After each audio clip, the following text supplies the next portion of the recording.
Start. परिच्छेद. काळ जसजसा पुढे सरकतो तसतसे मानवी जीवनातही आमूलाग्र बदल होत असतात. बदलत्या जीवनशैलीत अनेक बाबी कालबाह्य होत जातात आणि नव्या बाबी समाविष्ट होत जातात. संगणक युगापासून ते डिजिटल युगापर्यंत झालेल्या बदलांनी आधुनिक काळात जीवनमान पूर्णतः बदलले आहे. मानवी जीवन बदलत जाते तसे कालबाह्य झालेल्या बाबीही बदलण्याची नितांत गरज असते. बदलत्या जीवनमानानुसार कायद्याची परिभाषा बदलणे अपरिहार्य होऊन बसते. ब्रिटिश राजवटीत लागू करण्यात आलेले अनेक जुने कायदे स्वातंत्र्योत्तर काळात बदलणे आवश्यक होते. मात्र त्यातील अनेक कायदे स्वातंत्र्यानंतरही अनेक दशके कायम होते. 150 वर्षाइतका प्रदीर्घ काळ भारतावर राज्य करणाऱ्या वसाहतवादी ब्रिटिश सरकारने लागू केलेल्या अनेक कायद्यांपैकी 3 फौजदारी कायदे अखेर स्वातंत्र्याच्या अमृत महोत्सवी वर्षानंतर बदलण्यात आले आहेत. भारतीय न्याय संहिता, भारतीय नागरिक सुरक्षा संहिता आणि भारतीय साक्ष अधिनियम हे नवे कायदे आता अनुक्रमे भारतीय दंड संहिता कंसात 1860, गुन्हेगारी प्रक्रिया संहिता कंसात 1898 आणि भारतीय साक्ष अधिनियम कंसात 1872 या जुन्या कायद्यांची जागा घेतील. या बदलांचे वैशिष्ट्य म्हणजे यामुळे न्यायालयीन व्यवस्थेतील बदलासह तांत्रिक प्रगती होईल असा प्रयत्न आहे. त्याचबरोबर न्यायालयीन प्रक्रियेतील विलंब कमी होऊन ऑनलाईन फायलिंग, व्हिडिओ कॉन्फरन्सिंग याद्वारे साक्षीदारांचे म्हणणे ऐकण्यावर भर देण्यात येईल, कारण आता ती काळाची गरज झाली आहे. त्याचप्रमाणे 0 क्रमांकाने कुठल्याही पोलीस ठाण्यात गुन्हा नोंदवण्याची व्यवस्था आहे. परिच्छेद. नागरी सुरक्षेसंदर्भातील कायद्यातही महत्त्वाचे बदल करण्यात आले आहे. गुन्हेगारी कायद्यातील कलमांचे क्रमही बदलण्यात आल्याने त्यातील क्लिष्टता कमी होऊन त्यात सुलभता येईल. आता काश्मीर ते कन्याकुमारी आणि द्वारका ते आसामपर्यंत संपूर्ण देशात एकच न्यायव्यवस्था लागू केली जाणार आहे. या नवीन फौजदारी कायद्यांमुळे न्याय प्रक्रियेची कार्यक्षमता वाढेल तसेच न्यायव्यवस्थेतील अनुशेष कमी होईल अशी अपेक्षा आहे.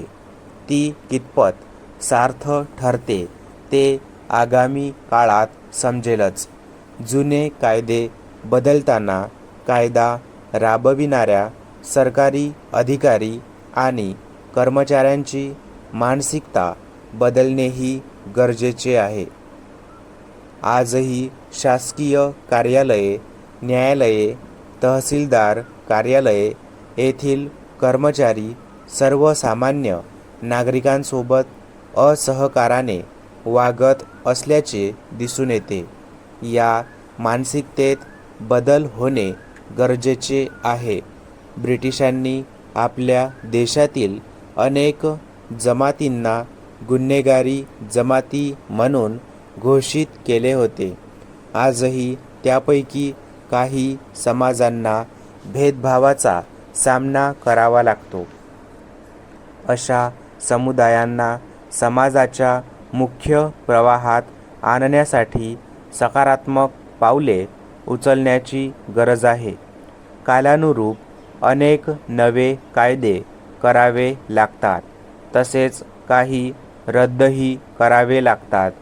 पूर्वीचा मिसा, टाडा आणि पोटा असे कायदे काळाच्या ओघात मोडीत काढावे लागले.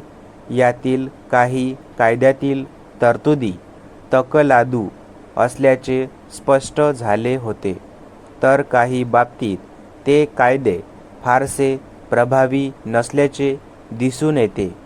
विदेशी नागरिकांसाठी असलेला foreigners act, transfer of property act, नाट्य सादरीकरण कायदा असे कायदे आजही कोणत्या ना कोणत्या स्वरूपात आहेत. परिच्छेद भविष्यात लवकरच याही कायद्यांमध्ये सुधारणा केली जाईल अशी अपेक्षा आहे. कायद्यांचा दुरुपयोग हा तर एक स्वतंत्रच विषय आहे. अनेक प्रकरणात आरोपीवर कारवाई होण्याऐवजी कायद्यांचा दुरुपयोग करत निरपराध्यांनाच त्यात गोवणारे सरकारी कर्मचारी काही कमी नाहीत.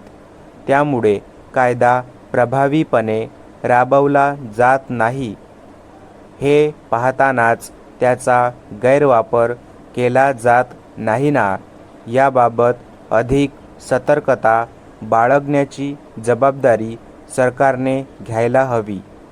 कायदे हे न्याय देण्यासाठी असतात, कुणावर अन्याय करण्यासाठी नसतात हे अधिकाऱ्यांच्या मनावर बिंबवणे आवश्यक आहे.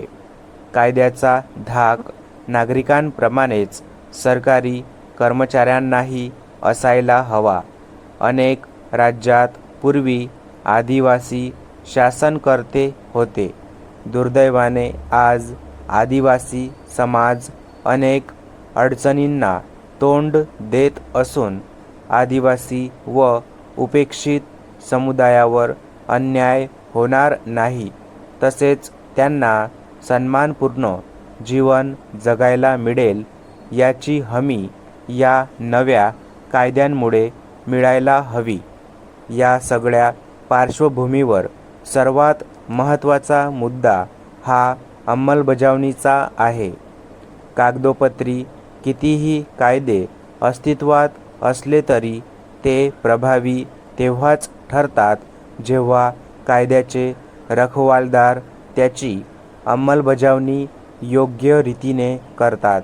अन्यथा कायदे केवळ कागदावरच राहतात आणि ज्या पीडितांना न्याय मिळवून देण्यासाठी ते कायदे तयार केले जातात, तो उद्देशच सरकारी अधिकाऱ्यांकडून धुळीला मिळवला जातो. स्टॉप.